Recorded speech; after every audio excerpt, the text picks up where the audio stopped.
Hello and welcome to the Montgomery County Regional Student Government Association, also known as MCR or MCR-SGA's How to Testify Workshop. My name is Hana and I am currently serving as MCR's Vice President for the 2020 to 2021 school year. You may be watching after that, but it's nice to meet you and I will be taking you through this workshop today. So to start off, what is testifying? So testifying is individuals, in this case we'll be focusing on students, reading what is a usually prepared speech, citing personal anecdotes and statistics to policymakers or government officials, people who write policy. It's an opportunity for those policymakers, other stakeholders, and viewers watching on TV, because oftentimes these hearings are televised on local TV, to hear why you care about an issue. And the ultimate goal of testifying in any situation is to sway decisions your way, the way you think that policy should be written, the way you think legislation should be passed or fixed. Whatever it is, it's to sway those government officials' decisions in your favor.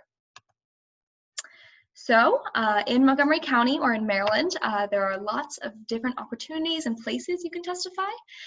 In this video specifically, we will be focusing on the Montgomery County Public Schools Board of Education, but there's also a lot of other opportunities, including the Montgomery County Council, which is our local municipal government. There is the Maryland House of Representatives or the Maryland Senate. That's our state level government out in Annapolis. And usually when you testify for them, it's a smaller audience in specific committees. So you'll testify at committee hearings, which is a super cool opportunity. There is the Montgomery County Delegation. So that is basically a coalition of all of the state delegates who specifically serve districts that are located in Montgomery County. They form what's called the Montgomery County Delegation, and they have meetings every once in a while in Rockville from January to March to listen to Montgomery County constituents, specifically about legislation at the state level that specifically impacts people in Montgomery County. There's also your local city government. Depending on where you live in Montgomery County, you may have a city government.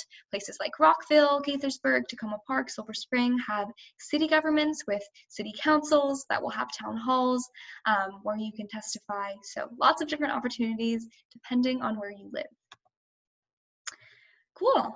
So like I said, in this workshop, I will specifically be focusing on the MCPS Board of Education, and they have two types of hearings that you will be able to testify at.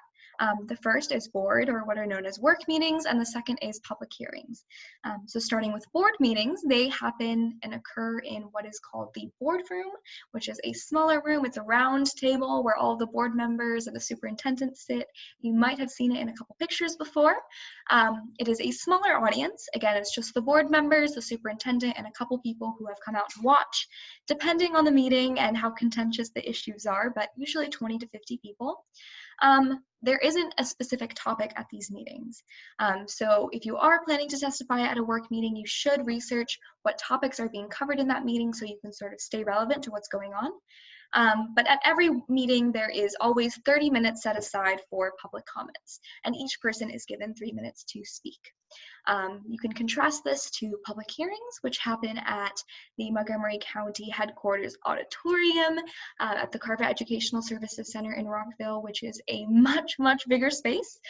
So as you can imagine, it's a much bigger audience, usually 50 to 250 people. I've testified some places where it was overflowing, 300 plus people, and it's specific issue based. So the board will specifically hold public hearings based on issues that are going on in the county at that time, including the budget, the capital improvements plan, boundary analysis, things like that.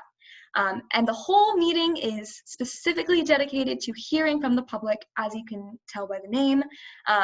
So everyone gets 3 minutes to speak, but instead of just having 30 minutes for public comments, like in board meetings, this entire meeting is dedicated to hearing from the public. Great. So now that we know all the places we can sign up, places where you can testify and what testifying is, the next step is to sign up. So in order to sign up effectively, first you need to find out what meeting or hearing you would like to speak at. So again, you should look into the different agenda topics, especially at board meetings, you should be looking into what topics are going to be covered, what legislation is going to be covered, so you can make your testimony stay relevant.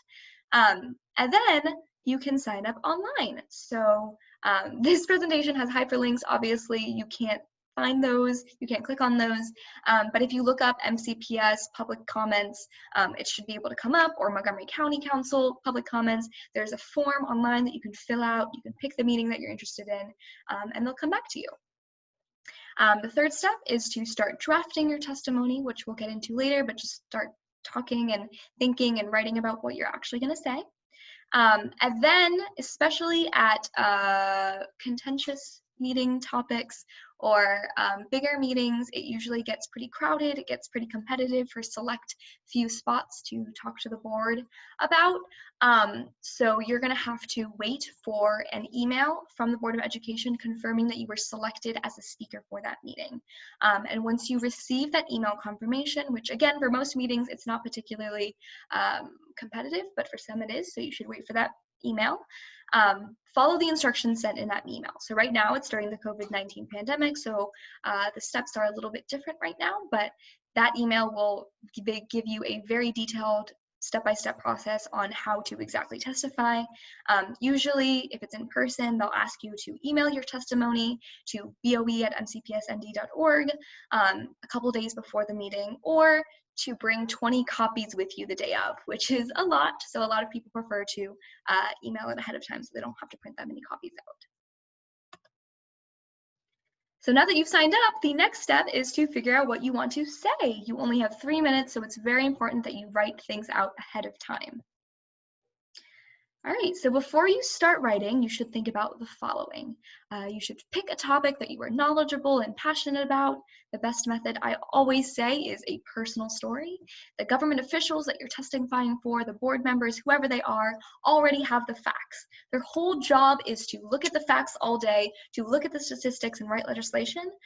So what they don't know is their constituents and the students' actual stories and experiences behind those numbers. So stick to a personal story, because that is what they're looking to hear and gain from you. And again, balance is key, as with everything. You do want to have the story, but you also want to tie it back to statistics so that you can show that your story is not just one person having an experience, it has a larger impact, more people than just you experience what you experience. And also a good amount of balance between strong language and exaggeration. You want to make sure that you're not exaggerating about anything, that you're telling the truth, because exaggerating can be very, very just not a good thing to do in a board meeting where real governmental decisions will be based off of what you said. So make sure not to exaggerate, but to use strong and depictive language at the same time.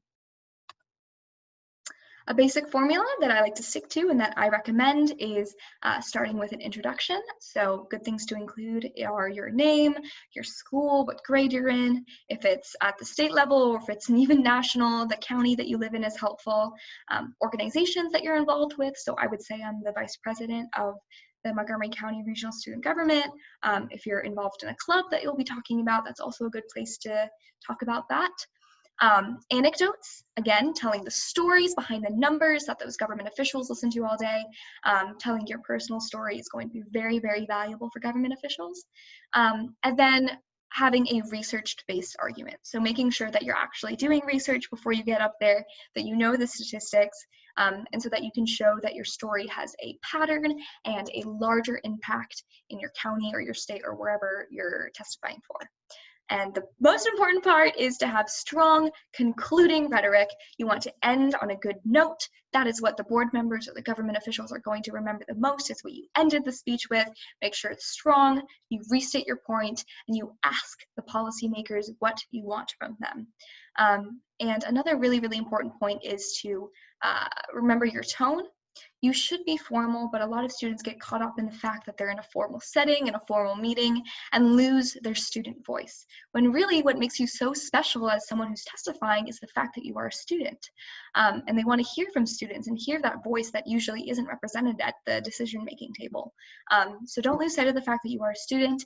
Keep your informal, or I shouldn't say informal, keep formal, but remember that you are a student and don't lose your individual voice.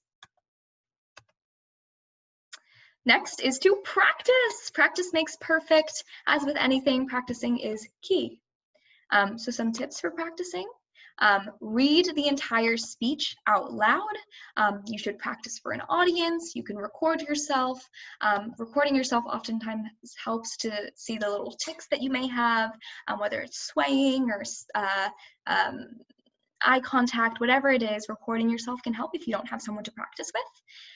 Making sure that you have an appropriate pace, that you're not talking too fast, and that you're enunciating so people can understand what words you are saying is all important stuff that you can gain from reading things out loud.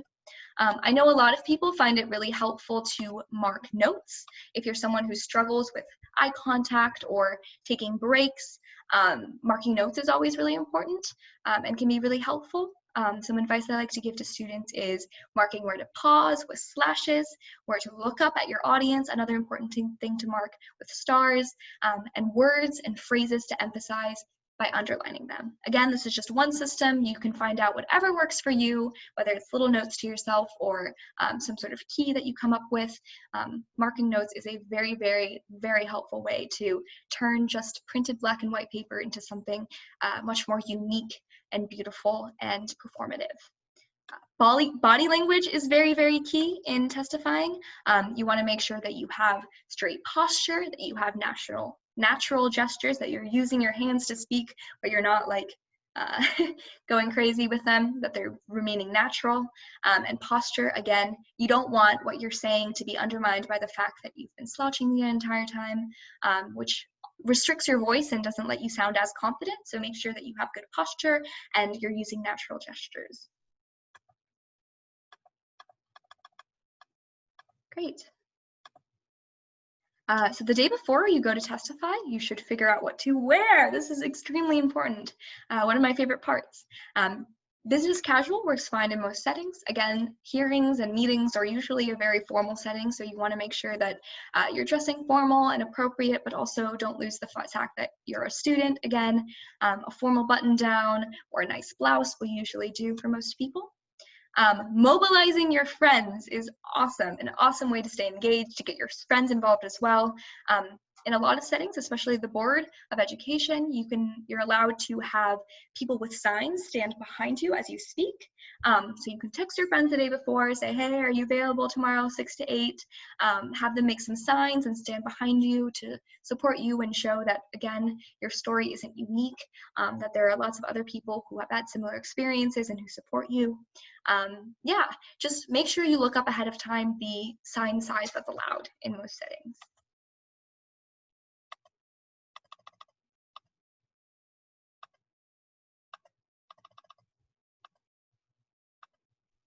Great, and the last part is to nail your testimony.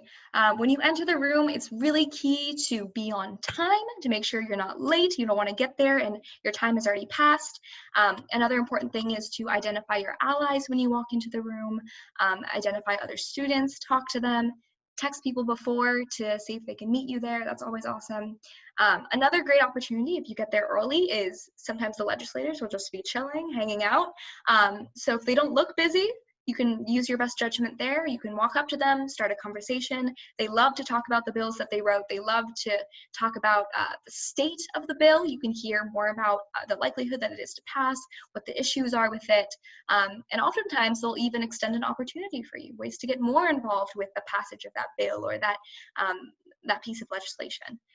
So definitely, if you see the sponsor of your bill or the person who wrote it, go up to them if they don't look busy. You can begin speaking once the chair identifies you. They'll usually call you up by name. And before you start, it's always great to thank the chair and the members who are presiding over that meeting, just to show your appreciation for the fact that they're lending a lot of their time in their very important meeting to hear from students and hear from constituents. Great.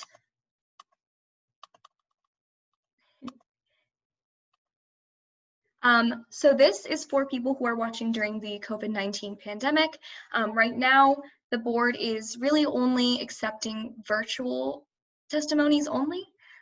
So if you are going to be testifying virtually, which I still, of course, 100% recommend, really important parts in addition to writing and performing it naturally and well is to make sure you have good audio and video conditions, making sure you don't have distracting sounds or backgrounds or anything like that in the back that will distract from what you're saying. Making sure you're taking these videos in a horizontal orientation. Again, these are usually played on Zoom, so it just seems a lot more professional if you take it horizontally instead of vertically. And making sure you're watching over the video again. I know some people don't like to watch themselves, but this is an important thing to do to make sure that you weren't cut off, that you got the whole video, that your phone didn't die in the middle, whatever it is, just watch the whole thing to make sure it's the way you like it. If you're going to send in a video, usually the formats that work best are MP4 or MP3 if it's just an audio. Just from my personal experience, those are the best. So if you can, download it in those formats. And again, as I said earlier, the best way to do this is to just follow the email instructions that were given to you when you signed up. Just read over the whole email. Whatever they say is true, is the right way you should do it. So follow those email instructions once you get approved to be a speaker. And of course, even in the pandemic, even once we get out of this situation, written testimony is always accepted. So if you don't get selected to be a speaker, to testify, or if you don't feel ready yet to speak in front of a lot of people, you can always write to the Board of Education or to the County Council or whoever it is, and they're pretty much obligated to read over what you wrote to them. So that's always a great way to get civically engaged. Great, thank you all so much. That's the end of this workshop. This is a series, so feel free to watch the other ones. There's some really great skills that you can learn. If you ever have any questions about how to testify, or you want someone to read over your testimony or anything like that, you can, MCR-SGA is a great, wonderful resource for you. I put up our email and our Instagram and Twitter up there on the screen, so feel free to contact us if you ever need anything. We'd be more than happy to help you out. So that's it for this workshop. Please check out the other ones. I really enjoyed talking to you guys today. I hope to see you at the board table or at a public hearing soon. All right, good luck.